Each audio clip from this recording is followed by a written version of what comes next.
On va s'intéresser aujourd'hui au 62, page 333, pour démontrer qu'un point appartient à un plan qui est caractérisé par un point du plan et un vecteur normal.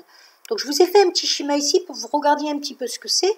Donc là j'ai un plan représenté par ce parallélogramme en perspective. J'ai un point de ce plan, le point A, et j'ai un vecteur normal. Donc je vous rappelle qu'un vecteur normal, c'est un vecteur qui est orthogonal au plan. Donc s'il y avait une droite qui avait pour vecteur directeur ce vecteur n, elle serait donc perpendiculaire au plan, orthogonale au plan.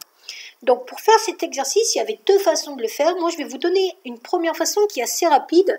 C'est que si vous regardez bien sur le schéma, pour montrer que le point B appartient au plan, il suffit de montrer que le vecteur AB est orthogonal au vecteur n. Ça suffit pour montrer que le point B appartient au plan. Et ça, c'est hyper rapide parce que on est dans un repère orthonormé. Donc, on va pouvoir utiliser la formule du produit scalaire x' plus y' plus z'. Et si cette formule donne 0, c'est que les deux vecteurs sont orthogonaux et que le point B est bien dans le plan. Donc là, je commence par calculer les coordonnées du vecteur AB avec les coordonnées de B d'abord, donc 0, 3, 6, moins les coordonnées de A, 1, 1, 1. J'arrive à moins 1, 2 et 5. Et je vais utiliser le produit scalaire avec le vecteur n, 3, moins 1, 1. Ça donne moins 1 fois 3, plus 2 fois moins 1, plus 5 fois 1. On vérifie si ça fait 0, moins 3, moins 2, plus 5, 0. Et c'est fini pour cet exercice. Alors, il y en a qui peut-être auraient souhaité faire cet exercice tout simplement en trouvant l'équation cartésienne du plan à un coefficient près. Donc, on peut chercher une équation cartésienne du plan.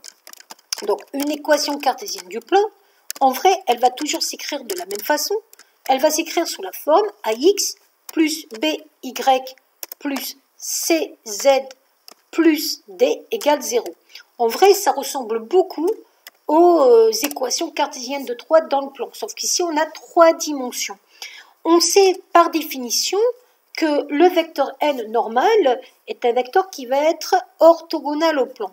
Concrètement, ça veut dire qu'on peut remplacer les coordonnées A, B, C par les coordonnées du vecteur normal, c'est-à-dire 3, moins 1, 1. Ce que je vais faire ici. Donc ça va nous donner, en remplaçant par les coordonnées du vecteur normal, 3x, donc moins 1y, donc moins y, plus 1z, c'est-à-dire plus z, plus d égale 0.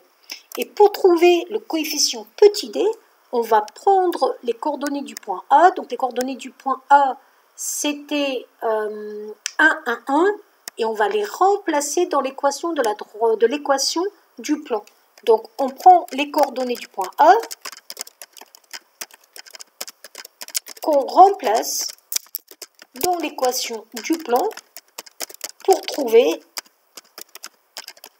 la constante D. Pour trouver D. Donc c'est ce qu'on va faire. Alors ça ne va pas être fini parce qu'après il va falloir vérifier que le point B appartient à ce plan.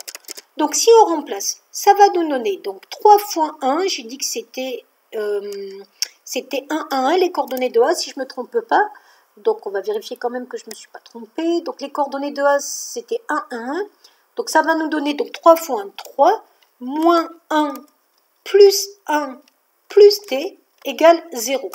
Donc ça, c'est pour trouver les coordonnées, enfin la valeur de D. Et donc si vous avez cette équation, c'est facile à trouver le D. Donc ça va faire D égale moins 3. Donc au final, vous arrivez donc à ceci, c'est qu'une équation cartésienne du plan et là vous avez votre équation cartésienne en remplaçant la valeur de D, c'est-à-dire 3x moins y plus z moins 3 égale 0. Et là, on va remplacer maintenant les coordonnées du point D dans cette équation. On va remplacer les coordonnées du point B dans cette équation. Et si ça marche, c'est que le point B sera bien dans le plan. Donc les coordonnées du point B, qu'est-ce que c'était? C'était 0, 3, 6. Donc si on remplace, ça va nous donner 3 fois 0, c'est-à-dire 0. Ensuite, moins 3 plus 6 moins 3. Et ça fait bien 0. CQFD. J'ai bien prouvé que par rapport à ce calcul, le point D était bien dans le plan. Donc le point B est bien dans le plan. Donc c'est une autre méthode, mais qui est plus longue dans le plan. Voilà pour cet exercice.